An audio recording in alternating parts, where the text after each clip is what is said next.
tudo bom com vocês? Sou o professor Tiago Araújo, professor de matemática com mais uma aula top aí.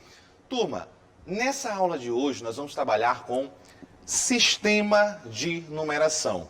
Então, essa aula é indicada inicialmente para a turminha aí do 6º ano. Mas você que está no 7º, 8º ou em qualquer outra etapa aí do ensino, essa aula também é para você. Lembrando que sistema de numeração já caiu até no Enem, então serve aí para todo mundo essa aula. Os tópicos que nós vamos trabalhar. O que é um sistema de numeração? Sistema romano de numeração? Sistema indo-arábico de numeração? E terminar fazendo exercício. Então a gente vai estruturar essa aula a partir do que é um sistema. Eu não posso falar de sistema sem saber o que é.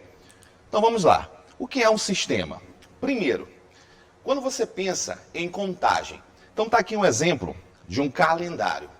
No calendário você tem a contagem dos dias. Dia 1º, 2, 3, 4, 5. Então você tem uma contagem de dias. Medições. Por exemplo, se eu for medir a minha altura, eu tenho 180 centímetros. Ou 1,80 m, como a gente gosta de falar. Também é contagem. Codificação. Por exemplo, você que já foi no supermercado fazer uma compra, observa que nos produtos vem aquele código de barras. Esse código de barras também possui uma numeração. Toda essa numeração está justamente pautado dentro de um sistema de numeração. E aí a gente vai ter o seguinte: sistema de numeração é um conjunto de símbolos e regras usado para a expressão oral e escrita dos números. Então observa, tanto da forma falada como da forma escrita, eu preciso desse meu sistema. E todo sistema tem um conjunto de símbolos e regras. Então eu tenho que aprender quais são os símbolos e quais são as suas regras. E depois só aplicar tudo isso, ok? Então vamos lá. Ó. Alguns sistemas de numeração. A gente tem sistema egípcio de numeração, sistema babilônico de numeração, sistema romano de numeração e o sistema indo-arábico de numeração. Então, turminha, nessa aula de hoje, nós vamos trabalhar sistema romano de numeração e sistema indo-arábico de numeração. Por quê? Justamente porque são os dois sistemas que a gente vê com mais frequência. Sistema de romano de numeração, com menos frequência, é óbvio, em alguns casos, e o sistema indo-arábico, que é o nosso sistema, com muito mais frequência, que é o que a gente usa no dia a dia. Então vamos lá, começando pelo sistema romano de numeração. Pensa bem, em qual séculos nós estamos?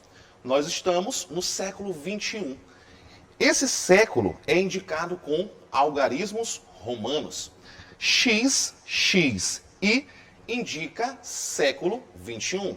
Então, até hoje, nós continuamos usando, em alguns momentos, algarismos romanos para indicar século. Capítulos de livros. Em alguns livros, você ainda olha lá, capítulo 1º, capítulo 2º, utilizando os algarismos romanos. E relógios. Alguns relógios ainda utilizam também algarismos romanos por uma questão estética, né? Por ser legal, por ser diferente. Então, esse tipo de número, esse tipo de sistema, ainda aparece sim no nosso cotidiano. Todo sistema tem as suas regras e símbolos. Então, quais são os símbolos romanos? A gente vai ter o I, V, X, L, C, D e M. Cada letra dessa é um símbolo romano e tem o seu valor dentro do nosso sistema. Por exemplo, I. O I vale 1. O V vale 5. O X vale 10. O L vale 50. O C vale 100. O D, 500. E o M, 1000. Então você precisa memorizar o valor de cada símbolo. Memorizou isso, agora é só aprender as regras. Eu sei quais são os símbolos, preciso das regras para utilizar esse sistema, tudo bem? Então vamos lá. Ó. Características principais do sistema. Primeira característica, possui 7 símbolos. O sistema romano de numeração tem 7 símbolos, que são esses símbolos que estão aqui aparecendo para vocês, e é preciso você memorizá-los. Outra característica, não possui símbolo para representar o zero. Diferente do nosso sistema, o sistema romano de numeração não tem um símbolo que represente o zero, é a ausência de elementos. E a outra é que tem regras próprias. Então, da mesma forma que o nosso sistema, o romano também tem as suas próprias regras. E é o que a gente vai ver agora. Então, olha só. Primeira regrinha que a gente vai ter que aprender. Os símbolos I, X, C e M são os únicos. Somente esses podem ser repetidos, tendo seus valores adicionados.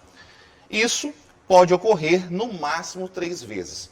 Ou seja, cada um desses símbolos eu posso repetir no máximo 3 vezes e quando eu repetir, eu somo os seus valores. Então, olha só. Exemplo, eu tenho I, I, I. O I apareceu 3 vezes e o valor do I é 1. Então, vai ficar 1 mais 1 mais 1. Isso vai me dar 3. Então, quando aparece I, I, eu tenho o número 3 em algarismo romano. Outro exemplo, X, X. Observa que o X apareceu 2 vezes. Logo, eu vou ter 10 mais 10. Lembrando que o X vale 10. E 10 mais 10 é igual a 20. Então, X, X é igual a 20. Repetição do mesmo algarismo, você soma. Outro exemplo, C, C, C. 3 vezes o algarismo C. Logo, eu tenho 100 mais 100 mais 100. Isso resulta em 300. Então, a forma de representar o número 300 é C, C e C. Último exemplo, M, M, M. 3 vezes o algarismo M. O M vale 1000, logo eu vou ter 1000 mais 1000 mais 1000. Isso vai me dar 3000. Então, observa que esses símbolos que podem ser repetidos, quando forem repetidos, eu adiciono. Tudo bem? Então, bem tranquilo.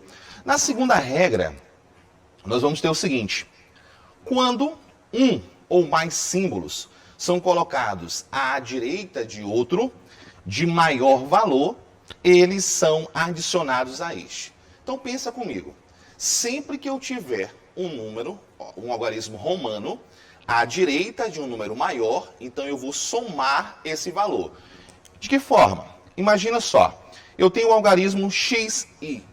Observa que o algarismo i é menor do que o x. O i vale 1 e o x vale 10. Então, eu tenho o i do lado direito de um maior. Logo, eu vou ter que somar esses algarismos. E aí vai ficar o x vale 10 mais o i que vale 1. Isso vai me dar 11. Então, xi é igual a 11. Outro exemplo, CL. Observa que o C vale 100. Do lado direito dele está o L, que vale 50. Logo, eu vou ter que somar. E aí vai ficar 100 mais 50 igual a 150. Outro exemplo, agora eu tenho 3 algarismos, C, X, V. Observa que o V está do lado direito do X. Logo, você vai ter que somar. E o X está do lado direito do C. Então, você também vai ter que somar. Ficando 100 mais 10 mais 5. Então, o número CXV é igual a 115. Belezinha? Então, sempre que aparecer um número à direita, se esse número for menor, você adiciona. MCC. Eu sei que o C vale 100 e é menor que o M, que vale 1000. Está à direita, soma. Então, vai ficar 1000 mais 100 mais 100. Isso é igual a 1200, beleza? Aí você vai logo raciocinar. Tiago, quer dizer que quando está à direita, eu somo. Então, se tiver à esquerda, eu subtraio? É isso mesmo. Quando acontece o contrário, estiver à esquerda, você vai fazer o contrário da adição, que é justamente subtração. Então, vamos lá para a terceira regra. Quando um ou mais símbolos são colocados à direita de outro de maior valor, eles são adicionados a esse. Então, olha só, sempre que você colocar um símbolo à direita, você vai ter que observar quem está do lado dele. Se for um símbolo maior, você soma. Quer ver? Olha só um exemplo. X, I. O X vale 10, o I vale 1. Como 1 é menor que 10 e está à direita, você vai adicionar. Ficando da seguinte forma. 10 mais 1, X, I. Isso vai ser igual a 11. Outro exemplo, CL. O L vale 50 e é menor do que 100, que é o C, e está à direita. Logo, você vai adicionar. 100 mais 50 é igual a 150. CXV. Observa que o V vale 5. Ele está à direita do X, que vale 10, que está à direita do C, que vale 100. Os menores estão à direita, então você soma. Vai ficar 100 mais 10 mais 5. E isso aqui vai me dar 115. Logo, CXV é igual a 115. E por último, MCC. O C vale 100. Está aparecendo do lado direito. 2 vezes. Então é 100 mais 100. Somando com o M, que vale 1000. 1000 mais 100 mais 100, 1200. E aí eu quero que você pense o seguinte. Se quando está à direita, soma, a esquerda vai fazer o quê? O contrário, que é subtrair. Essa é a terceira regra. Quando um ou mais símbolos são colocados à esquerda de um outro de maior valor, devem ser subtraídos deste. A direita soma, a esquerda subtrai. E aí nós temos IV. O I vale 1, o V vale 5. O I está à esquerda do V. Logo, eu tenho que subtrair. E aí eu vou ter 5 menos 1. VI. 5 menos 1. E isso vai me dar 4. Então, a forma de representar o 4 é IV. Outro exemplo, XC. O X está à esquerda do C. X vale 10, C 100. E aí vai ficar 100 menos 10. Logo, eu tenho 90. CD. O C vale 100 e está à esquerda do D, que vale 500. O menor está à esquerda, então subtrai. Logo, eu tenho 500 menos 100 é igual a 400. E por último, CM. O C vale 100 e está à esquerda do M, que vale 1000. O C é menor, então subtrai. 1000 menos 100, isso aqui é igual a 900. Então, o importante é você memorizar que algarismos menores à direita, soma. Algarismos menores à esquerda, subtrai. Na quarta regra, tem o seguinte. Colocando-se um traço acima de um símbolo, seu valor passa a ser multiplicado por 1000. Um traço multiplica por 1000. Colocando-se 2 traços, o símbolo deve ser multiplicado por 1.000.000. Ou seja, multiplicar por 1000 2 vezes. E assim sucessivamente. Ou seja, para cada traço que você colocar em cima do número, você precisa multiplicar por 1000. Um traço, 1000. 2 traços, 1.000.000. 3 traços, 1.000.000.000. E assim sucessivamente. Exemplo, eu tenho L com um traço acima do L, XV. O L, ele vale 50. Como tem um traço em cima, isso é 50.000. Logo, eu tenho 50.000. XV é menor, está à direita. Logo, eu vou ter que somar 10 mais 5. E aí eu tenho 50.000 mais 10 mais 5. Isso é 50.015. Outro exemplo, VI e um traço em cima. Ora, turma, VI, o I é menor. Então eu vou somar. Ele está à direita, somo. Logo, se eu tenho uma barra em cima, daria 6 Agora eu vou ter 6.000. E por último, eu tenho um 10 e duas barras em cima. Uma barra, 1.000. Duas, 1 milhão. Logo, 10 vezes 1 milhão, eu vou ter 10 milhões representados aqui em algarismo romano. Perfeito? Então vamos seguir. Sistema indo-arábico, né? Então chegamos aqui na parte mais importante dessa aula, que é o teu sistema de numeração, o meu, o nosso, aquele que nós usamos o dia a dia. Então olha só, primeiro, o nosso sistema foi concebido pelos hindus e divulgados pelos árabes, hindus e árabes. E aí recebe o nome de indo-arábico, justamente por essa junção de ter sido concebido pelos hindus e divulgado pelos árabes.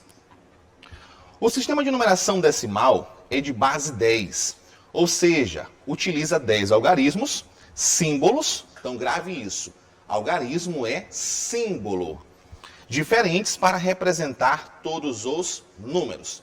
A gente vai já falar da diferença de algarismo e número, que muita gente confunde. Eu vejo vocês, alunos, confundindo bastante, achando que algarismo e número é a mesma coisa e não é. Eu tenho aqui 10 símbolos que eu chamo de algarismo. 0, 1, 2, 3, 4, 5, 6, 7, 8 e 9. Esses 10 símbolos é o que eu chamo de algarismo. Então só existem 10 algarismos no nosso sistema. Agora é o seguinte, ó, atenção. O que é algarismo? Símbolo, apenas 10. O que são números? Combinação de algarismos. Então quando eu pego um ou mais algarismos e faço uma combinação, eu formo números. Por exemplo, o número 125. Observa que o número 125 é uma combinação de 3 algarismos diferentes. Quem são eles? O algarismo 1, o algarismo 2 e o algarismo 5. Logo, números são infinitos. Algarismos têm apenas 10. Então vamos lá. O nosso sistema é um sistema posicional. Se esse sistema é posicional, quer dizer que a posição é levada em consideração. Então, olha só, vamos ver como é que isso vai funcionar. A posição dos algarismos no número modifica seu valor. Exemplo, eu tenho 3.530. Observa que o algarismo 3, ele apareceu 2 vezes. Apareceu aqui quando eu falei 3.000 e apareceu quando eu falei 30. O mesmo algarismo representando valores diferentes. Por quê? Porque eles estão em posições diferentes. Por exemplo, esse primeiro 3, eu tenho o seu valor posicional 3.000. O valor posicional você descobre quando você ler o número. Se eu estou lendo 3.000, o valor posicional é 3.000. 530. Ou seja, o meu 3 vale 30. Então, esse 3, nessa posição, tem um valor posicional igual a 30. Observa que a posição muda totalmente o valor. Nessa posição, o 3 vale 3.000. Nessa posição, o 3 vale 30. Então, vamos lá. Ordens e classes. Como eu estou falando que a posição ela muda o valor do algarismo, logo, cada posição tem que ter o seu nome, que é o que a gente chama de ordem. E essas ordens são agrupadas em classes. Eu vou ter o seguinte, colocando apenas 3 classes, existem mais, mas só essas 3 é suficiente. Nós vamos ter, a partir da direita, classe das unidades simples, classe dos milhares e classe dos milhões. Em cada classe, eu vou ter unidade, dezena e centena. Sempre da direita para a esquerda. E aí eu vou ter assim, ó, unidade simples, o D, dezena simples, C, centena simples. Quando eu passo para classe dos milhares, eu vou ter unidade de milhar, dezena de milhar e centena de milhar. Na classe dos milhões, eu vou ter unidade de milhão, dezena de milhão e centena de milhão. Então, observa que cada posição dos algarismos dentro do número, eu tenho uma nomenclatura diferente. Sempre da direita para a esquerda. Então, vamos lá. Ó. Por exemplo, observe o número 25.978. Vamos tentar identificar qual é a posição de cada um deles. Então, vamos lá na tabelinha. Primeiro, da direita, eu começo com 8. Esse 8 quer dizer que eu tenho 8 unidades. 7. Esse 7 está onde? Nas dezenas. Eu tenho 7 dezenas. Por isso que esse 7 eu leio 70. 7 vezes 10, 7 dezenas, 70. O 9 está onde? Na casa das centenas. O 5 está na unidade de milhar e o 2 na dezena de milhar. Então, esse número, 25.000, olha só, por que eu leio 25.000?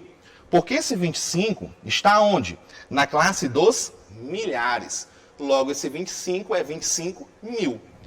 978, que eu poderia falar unidade simples ou simplesmente 578, como nós somos acostumados. Então, vamos lá começar a fazer exercício. Então, pensa bem, só para a gente refletir um pouco. Sistema de numeração indo-arábico. Algarismos são símbolos. Tenho quantos? 10. 0, 1, 2, 3, 4, 5, 6, 7, 8 e 9. Esses algarismos podem ser organizados e formar números. De acordo com a sua posição, esse algarismo possui valor diferente. E qual é a posição? São as ordens, que podem ser unidade, dezena e centenas simples, da direita para a esquerda, unidade, dezena e centena de milhar e unidade, unidade, dezena e centena de milhão. E aí, só para questão de informação, depois das unidades de milhão, eu vou ter as de bilhão. Depois do milhão, eu tenho bilhão, beleza? Então, olha só a primeira questão. Em uma fila, a 21ª pessoa ocupa o lugar central.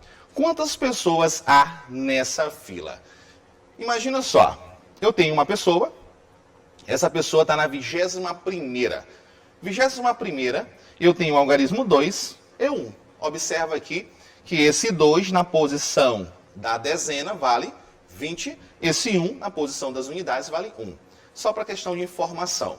Se ele está na 21ª fila e está ocupando o lugar central, quer dizer que ele está bem no meio. Do lado esquerdo dele tem a mesma quantidade de pessoas que está do lado direito. Se do lado direito tem a mesma quantidade do lado esquerdo, olha o que acontece. Se ele é a pessoa 21, antes dele tem quantas pessoas? 20. Logo, eu tenho 20 pessoas antes dele. Se não tiver 20 pessoas antes dele, ele não pode ser a 21ª. Dá para entender isso? Se ele está no meio, e de um lado tem 20, quer dizer que do outro lado também tem 20. E aí eu tenho 20 pessoas de um lado esquerdo, 20 pessoas do lado direito. Aí eu formei a minha fila. A 21ª pessoa é uma pessoa só. Logo, 20 pessoas à esquerda, uma pessoa na 21ª e 20 pessoas à direita. Somando 20 mais 1 mais 20, a gente vai ter 50, ou melhor, 41 pessoas. E isso, turma, está onde? Na letra A. Então, nessa fila, eu tenho 41 pessoas. Beleza? Tudo tranquilo? Então, seguindo. Na segunda questão, fala assim. Para abrir o cofre de sua casa, Glória precisa usar uma senha, que é um número de 4 algarismos diferentes de 0. Ela sabe que. Então, olha só o que ela sabe. O algarismo da unidade é o dobro do algarismo da unidade de milhar. O algarismo da centena é o triplo do algarismo da unidade de milhar. O algarismo da centena é o dobro do algarismo da dezena. Qual é a senha do cofre de Glória? Então vamos lá. Solução. Começando analisando pela letra A. Eu tenho 1522. 1522. Vamos analisar cada uma das informações. O que acontece? Primeiro, algarismo da unidade é o dobro da unidade de milhar. Vamos ver? Unidade é 2. unidade de milhar é 1. O dobro de 1 é 2. Perfeito, ok, tudo bem. O algarismo da centena é o triplo do algarismo da unidade de milhar. A centena é 5, unidade de milhar é 1. O triplo de 1 é 3 e não 5. Logo, essa senha está incorreta. Na letra B, 2114, vamos analisar de novo. As unidades têm que ser o dobro da unidade de milhar. O dobro de 2 é 4. Perfeito, tudo certo. O algarismo da centena é o triplo do algarismo da unidade de milhar. A centena é 1. 1 não é o triplo de 2. Logo, essa senha está incorreta. Na letra C, 2614. Na unidade eu tenho 4, unidade de milhar eu tenho 2. O dobro de 2 é 4. Logo, tudo bem, tudo certo para o primeiro quesito. Segundo quesito. A centena é o triplo da unidade de milhar? 6 é o triplo de 2? Ok. 2 vezes 3 dá 6. Beleza. Agora vamos ver o outro critério. O algarismo da centena é o dobro do algarismo da dezena. Então, a centena é o dobro da dezena? Não. O 6 não é o dobro de 1. Perfeito? O dobro de 1 é 2. Na letra D, a gente tem 4028. 4028. Logo eu tenho o seguinte. Unidade é o dobro de 4. 2 vezes 4, 8. A centena, que ele fala aqui, ó, que é o triplo da unidade de milhar, não é. 0 não é o triplo de 4. Então essa também não é a senha. E por último, nós temos 2634, que é a letra E. Observa. O dobro de 2 é 4. Ok. O triplo de 2 é 6. Ok. O último critério, centena, é o dobro da dezena. 6 é o dobro de 3? Sim. 2 vezes 3 é 6. Então, essa senha é a única que obedece todos os 3 critérios. Logo, a resposta correta é a letra E. Beleza, turma? Então, olha só. Foi um prazerzaço estar com vocês. Todo o material sendo disponibilizado no site da Seduc, disponibilizados no canal do YouTube, na TV. Então, foca no seu estudo, aproveite. Você que é do 6º ano ou de qualquer um outro ano do Fundamental e do Ensino Médio, vale a pena assistir todas essas aulas, beleza? Então, galera, valeu, um forte abraço, até a próxima e fui!